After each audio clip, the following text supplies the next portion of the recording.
be the stand-down training for extremism. From a Marine Corps base in California to an Air Force base in Texas. Our purpose is to address a concern that has likely been around for decades and has either been dormant or simply ignored. The military's 2 million active duty and reserve men and women were all recently ordered to pause their day jobs and stand down to admit they had a problem. Never has this been more important than now as we face potential threats from within. Hello, everyone. I'm Lloyd Austin. In February, Defense Secretary Lloyd Austin required every unit to discuss extremism in the ranks. Views and conduct that run counter to everything that we believe in, and which can actually tear at the fabric of who we are as an institution. The stand-down was sparked by the January 6th insurrection, but the military's problems run deeper than the 15% or so of insurrectionists who were current or former military. The reaction that you get just when you tell somebody you're a Black West Pointer, they're like, one, they're like flabbergasted, like, how did you make it?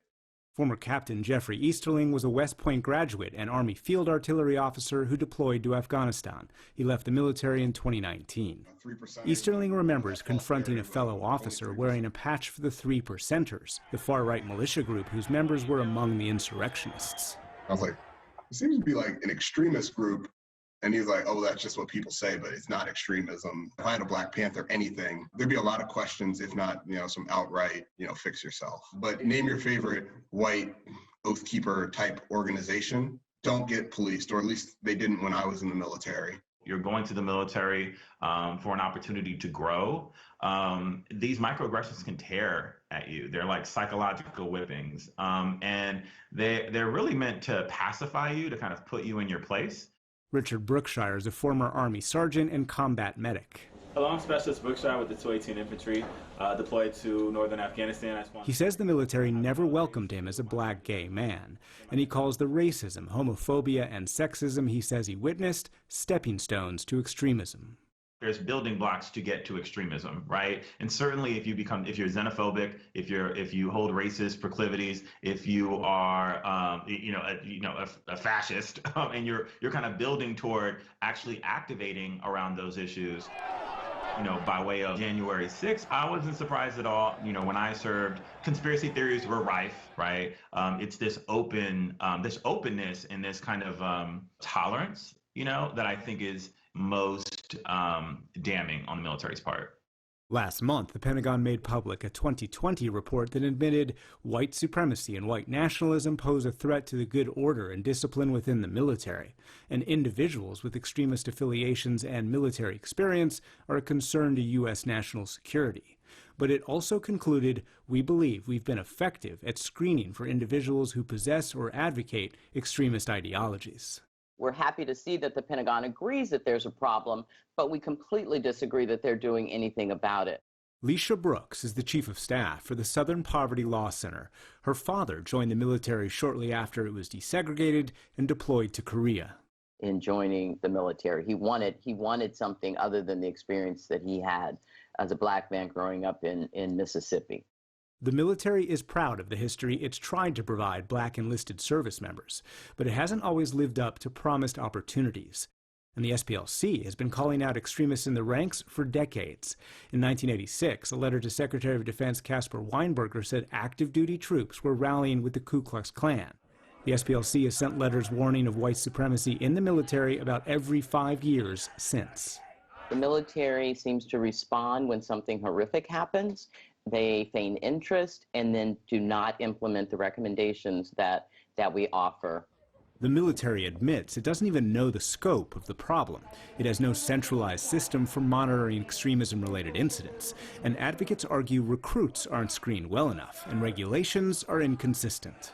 We should know how many people have been separated from military service based on their extremist activity. We don't know. There's also inconsistencies among command in terms of taking this problem seriously and, just buying into the romanticized notion that all is equal in the military.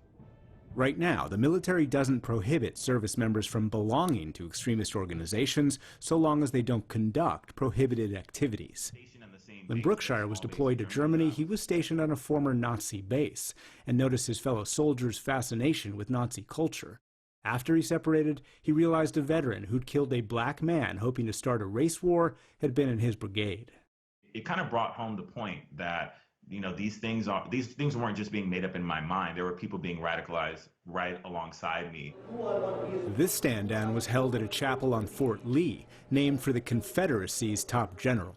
It starts at the top. If a post is named after an extremist, Fort Hood, Fort Bragg, Fort Lee, it kind of sets the tone that a radical with the right morals can still be honored.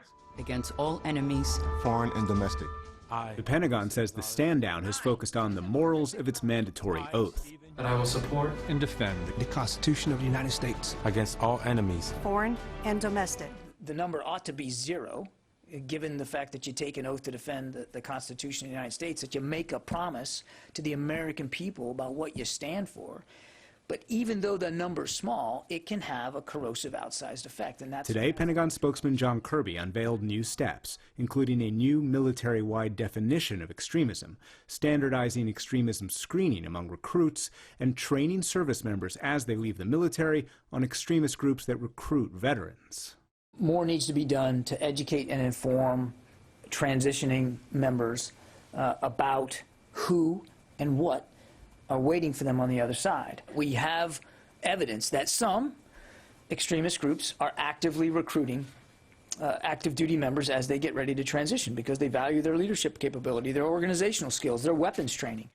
Richard Brookshire's organization, the Black Veterans Project, uses advocacy and storytelling with famous veterans to organize and support black veterans, and he fights what he calls systemic bias and exclusivity. Jeffrey Easterling believes solutions should also focus on veterans who don't feel supported when they leave the military. How could you feel so rudderless and so unheard in a society that you helped create, you helped defend? How are we ensuring that they have the tools and resources to have community, financial stability, and family stability for the rest of their lives so they're less likely to buy into conspiracy, insurgency? And ensuring that all who've served are less likely to buy into extremism's building blocks won't be accomplished in a single stand down. For the PBS NewsHour, I'm Nick Schifrin.